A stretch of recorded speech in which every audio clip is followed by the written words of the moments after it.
அனைவருக்குமே வணக்கம். சற்று முன் கிடைத்திருக்கக்கூடிய ஒரு மிக மிக முக்கியமான செய்தி ஒன்று வெளியாகியுள்ளது. சற்று முன் அண்ணாமலை செய்த சம்பவம், அலரும் அமைச்சரவை, கதரும் ஸ்டாலின், இது மாதிரி செய்திகள் வெளியாகிருக்கு.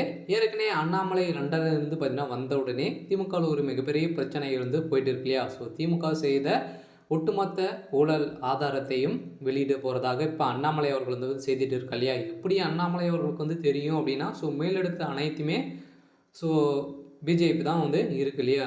இதை பார்த்து தான் பார்த்தீங்கன்னா அண்ணாமலை அவர்கள் அங்கே கலெக்ட் பண்ணிய அனைத்து ஆதாரங்களும் இப்போ திமுகவுக்கு பார்த்தீங்கன்னா வெளியிட போகிறதாக ஒரு பரபரப்பான செய்தியை பரவிட்டு வரும் நிலையில் தான் பார்த்தீங்கன்னா இப்போ அதிரடியாக அமைச்சரவே அலற விடுற அளவுக்கு தான் இப்போ அதிரடியாக களத்தில் இறங்கி இப்போ அடிக்கக்கூடிய சம்பவம் நடந்துகிட்டு இருக்கு. இதை பற்றி இந்த வீடியோவில் நம்ம முழுமையாக பார்க்கலாம். அதுக்கு முன்னாடி நம்ம சேனலுக்கு இப்போ தான் நீங்கள் முதல் முறையாக வந்திருக்கீங்க அப்படின்னா மறக்காமல் நம்மளுடைய சேனலை சப்ஸ்கிரைப் பண்ணிக்கோங்க. வாங்க வீடியோக்குள்ளே போகலாம்.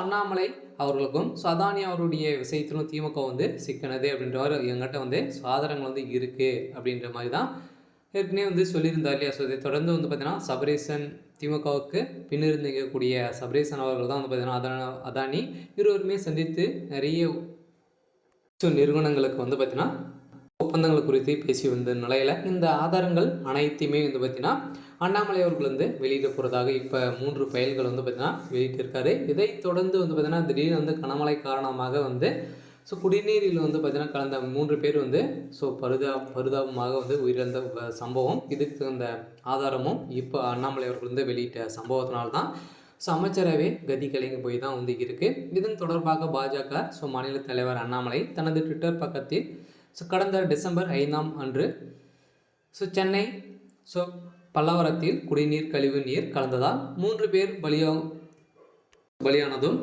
20க்கும் மேற்பட்ட மருத்துவமனையில் சிகிச்சை பெற்று வரும் நிலையில் மிகப்பெரிய சம்பவம் நடந்தது. இதைத் தொடர்ந்து அமைச்சர் திரு தாமோ அன்பரசன் குடிநீர் கழிவு நீர் கலக்கவில்லை என்று பொதுமக்கள் தவறியதால் தான் பாதிப்பு ஏற்பட்டது என்று பேசிய சம்பவத்தினால பார்த்தீங்கன்னா இதுக்கு தகுந்த ஆதாரமும் வெளியிட்ட சம்பவத்தினால்தான் இப்போ திமுகவுக்கு ஒரு மிகப்பெரிய ஈடியாக தான் விழுந்திருக்கு. இதைத் தொடர்ந்து அண்ணாமலை அவர்கள் செந்தில் பாலாஜியுடைய வழக்கில் அனைத்து ஆதாரங்களும் வெளியிட போகிறதாக ஒரு பரபரப்பான செய்தி வெளியேறிச்சு இல்லையா. அண்ணாமலை அவர்களுக்கு இப்போ அதிரடியாக களத்தில் இறங்கி செந்தில் பாலாஜியின் ஒட்டுமொத்த கதையை முடியக்கூடிய அளவுக்கு சம்பவம் மேலே சம்பவம் செய்திருக்கும் நிலையில் தான் இதில் முதல்வர் ஸ்டாலின் அவர்களுக்கு தான் ஒரு மிகப்பெரிய இடியாக தான் விழப்போகுது. இருந்தாலும் செந்தில் பாலாஜி அவர்கள் எதனால் திமுக கூட வச்சுருக்காங்க அப்படின்னா, செந்தில் பாலாஜி அவர்கள் பார்த்தீங்கன்னா ஒரு கட்சியை உருவாக்க முடியும், அளிக்க முடியும். அந்த அளவுக்கு செந்தில் பாலாஜி அவர்களுக்கு பார்த்தீங்கன்னா திறமைகள் இருக்குது. இதன் ஒரே காரணத்தினால்தான் செந்தில் பாலாஜி அவர்கள் பார்த்தீங்கன்னா இப்போ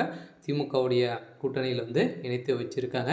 இருந்தாலும் திமுகவுடைய கூட்டம் என்ன பண்ண போகிறாங்க அப்படின்றத வெயிட் பண்ணி பார்க்கலாம். இது மாதிரி செய்திகளை தெரிஞ்சுக்கணும் அப்படின்னா மறக்காமல் நம்மளுடைய சேனலை சப்ஸ்கிரைப் பண்ணிக்கோங்க. தேங்க்யூ.